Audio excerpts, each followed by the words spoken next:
नमस्कार, मी पंजाब डक. आज आहे 7 जुलै 2025 आणि आज या ठिकाणाहून माझ्या शेताजवळून मी माझ्या महाराष्ट्रातल्या शेतकऱ्याला अंदाज देणार आहे.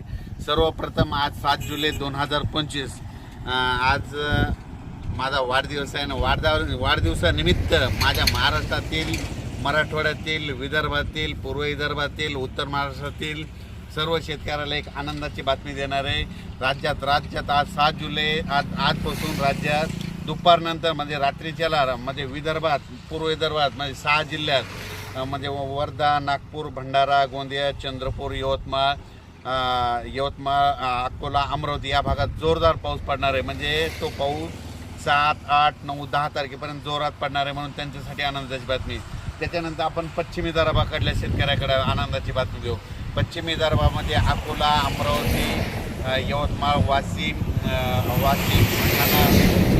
या 5 जिल्ह्यासाठी त्यांना सांगू इच्छितो तुमच्याकडं 7 जुलै, 8 जुलै, 9, 10 जोरदार पाऊस पडणार आहे. त्याच्यामध्ये कोणी वंचित राहणार नाही, म्हणून हा अंदाज लक्षात द्यायचा. त्याच्यानंतर आपण मराठवाड्याकडे वळू. मराठवाड्याकडील नांदेड, यवतमाळ, हिंगोली, त्याच्यानंतर परभणी, बीड, जालना, संभाजीनगर या भागातल्या शेतकऱ्याला परत एक आनंदाची बातमी देऊ. म्हणजे नांदेड, हिंगोली, परभणी, बीड, जालना, संभाजीनगर ह्या पट्ट्यातल्या शेतकऱ्याला सांगतो आज रात्री 7 जुलैला रात्रीच्याला जोरदार पाऊस पडणार आहे. ज्यांनी पेरणी केलेली त्यांना जीवदान ठरणार आहे, म्हणून हा अंदाज लक्षात द्यायचा. त्याच्यानंतर परत आपण वळू इकडे लातूर जिल्ह्याकडं. लातूर जिल्हा, धाराशिव जिल्हा, बार्शी जिल्हा, त्याच्यानंतर नगर जिल्हा त्या भागामध्ये थोडा म्हणजे विखुरलेल्या स्वरूपात पाऊस पडणार आहे ह्या 4 दिवसामध्ये 7, 8, 9, 10. पण तिकडं देखील या सर्वांना पिकांना जीवदान ठरणार आहे, म्हणून त्यांनी हा अंदाज लक्षात द्यायचा. त्याच्यानंतर नगर जिल्ह्याकडे वळू.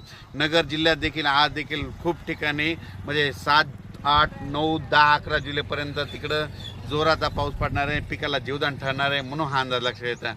त्याच्यानंतर कोकणाकडे वळू. कोकणातील संपूर्ण म्हणजे साताऱ्यापासून ते कळवण, नाशिकपर्यंत तिकडं जोराचा पाऊस राहणार आहे. आणि त्या जोराचा पाऊस पडल्यामुळं नाशिककडं नद्याला पूर येणार आहे. तिकडं पाणी आल्यामुळं ते पाणी पैठणकडे येणार आहे आणि त्या पैठणचं पाण्याची पातळी वाढणार आहे, म्हणून हे त्यांनी लक्षात द्यायचं. उत्तर महाराष्ट्राकडे म्हणजे धुळे, जळगाव, नंदुरबार, जळगाव, जामोद या भागात देखील 7 जुलै, 8, 9, 10 या दरम्यान 4 दिवस दररोज वेगवेगळ्या भागात आज रात्रीपासून जोराचा पाऊस पडणार आहे, पिकाला जीवदान ठरणार आहे, म्हणून हा अंदाज लक्षात द्यायचा. 11 तारखेनंतर राज्यातलं वातावरण म्हणजे राज्यातनं 11 जुलैपासून राज्यात पुन्हा सूर्यदर्शन घडणार आहे, म्हणून हा सर्व शेतकऱ्यांनी अंदाज लक्षात द्यायचा. पण राज्यात सांगायचं झालं तर परत एक सगळ्यासाठी आनंदाची बातमी. मराठवाड्यातील शेतकऱ्याला आनंदाची बातमी. नाथसागर मी मुलं होतो ना 10 जुलैपर्यंत 50% पार करेल, तर आज 52% झाले. आणि आणखीन एक सांगतो की 20 जुलैपर्यंत नाथसागर 62% पुढं जाईल, म्हणजे 65% जाईल, म्हणून हे त्यांच्यासाठी आनंदाची बातमी. त्याच्यानंतर राज्यात परत म्हणजे 17 जुलैपासून ते 30 जुलैच्या दरम्यान राज्यात परत वातावरण तयार होणार आहे. पण तो पाऊस विदर्भाकडे नसणार आहे, त्याची बॅटिंग मात्र इकडं म्हणजे दक्षिण महाराष्ट्राकडे असणार आहे, म्हणून हा अंदाज लक्षात द्यायचा. अचानक वातावरण बदल झालं तर लगेच एक मेसेज दिला जाईल.